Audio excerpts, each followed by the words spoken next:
institution président Macky Sall nag mën naa koo seedeel ne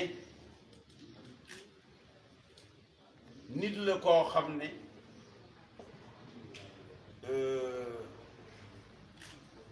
benn problème la am mooy ñu ko wër bu doon ceeb la tànn nag lu ñu tànn néew ko tànnit rek la tànnit dañ ko tànn ñi ko wër tànnit képp lañ tànnit lañ boo doon tànn yi doo génne benn pepp ceeb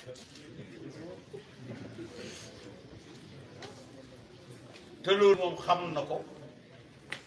xanaa nu mu ciy génnee est-ce que kon ñun buñ ko ci dimbaliwul est-ce que dina ci génn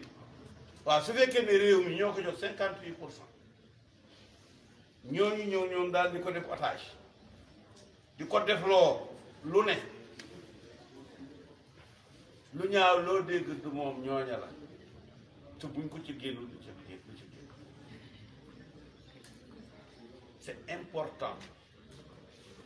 su fekkee ne dañoo respecter les institutions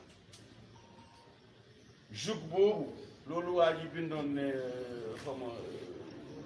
il faut sauver le soldat nu mu tudd soldat nu mu tudd Raya ah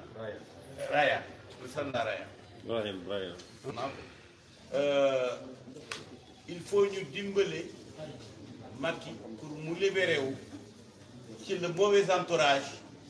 bu boobaa ci la opposition bi di neexee ndax opposition bi baax mooy bii wax ak président bi te du ko korom pouvoir bi baax mooy mii déglu opposition bi te du leen jaay doole du tëj seen gémmiñ du yaakaar ne ñoom ay ennemis lañ mais ay compatriotes lañ il faut que ñu reconsidérer li jaxasoo ci suñu arène politique ndax ñaar ñi fi njëkk a jiwee politique mooy la Senghor ak Lamine Gueye que mujj nañu mel nañu war a mel ñaari palais yi jàkkaarloo le palais du peuple c'est le parlement et le palais du luxe muy jàll di dem kon nag loolu war nañ caa dellu am na ñoo xam ne dañuy jaxase réew te du lenn lu may xam ne ñu yéeyee nopp buur yi nga ak jeeg bu ndaw boo leen jaayee rek ñu def jàmm boo leen jaayee rek ñu def jàmm te am na fi ñoo xam ne ca Léopold Senghor ba ci Ousmane Sonko lu fi yàqu ñoom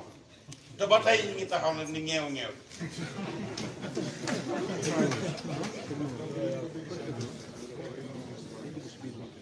wéeruñ mënuñ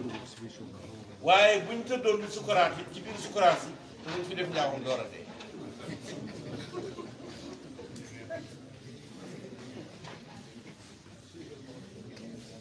Ousmane sama doom sama xarit incha allah ba penc bi yàlla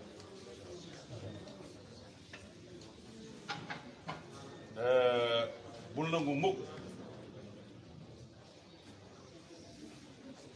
histoire di la jiiñ dayaa wax nit ñi nañ dem dee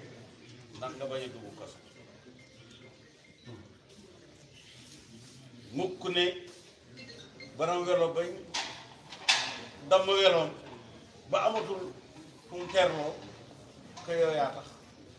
ñu def loolu ñëpp waxoo ko defoo ko àndoo ci que ça il faut que ce soit net jigéen juy sëy dafa war a moytu di lëngoo ak ki mbokkaleeg góor gi mbokkaleeg bàyyi ci benn ndax ña xamul lañ bokk yépp dañu ne kii de mi ngi sëy te mi ngi lëngoo góor ci benn may lancé fii ma toog appel solennel président Macky Sall ne ko dama bëgg nga essayer jël Ousmane Sonko jox ko pour mu fay ay wa ca Casamance te am fanweeri at ñetti président jàll fi te mënuñ koo fay moom rek moo ko mën a fay bu ma ko mënoon a fay dana fekk ma def bu yàgg dañ jëm koo fay moom rek moo mën a nekk l'homme de la paix hors de l'homme de la paix en Casamance et l'homme de la paix au Sénégal l'homme de la paix au Sénégal mooy ki ñu soxla mooy ki ñu soxla macha allah ay yaxam dëgër na ñeme na coono ndaw la nañ ko wax mu jël dooleem jooju ak cawarteem googu def ko ba réew ji nga Sénégal du mës a avancé te Casamance rek la du mës a avancé te Casamance rek la mi ngi mel ni koo xam ne saytaan bi benn bi moo wér benn bi baaxul feet defaruñ ko doo mës a rawante Casamance mooy xoromu Sénégal mooy économie Sénégal mooy foresterie Sénégal mooy lépp ci Sénégal te yàlla def na wàll gi ci Sénégal ñëpp a bokk waaye ñi gën a wér mooy Casamance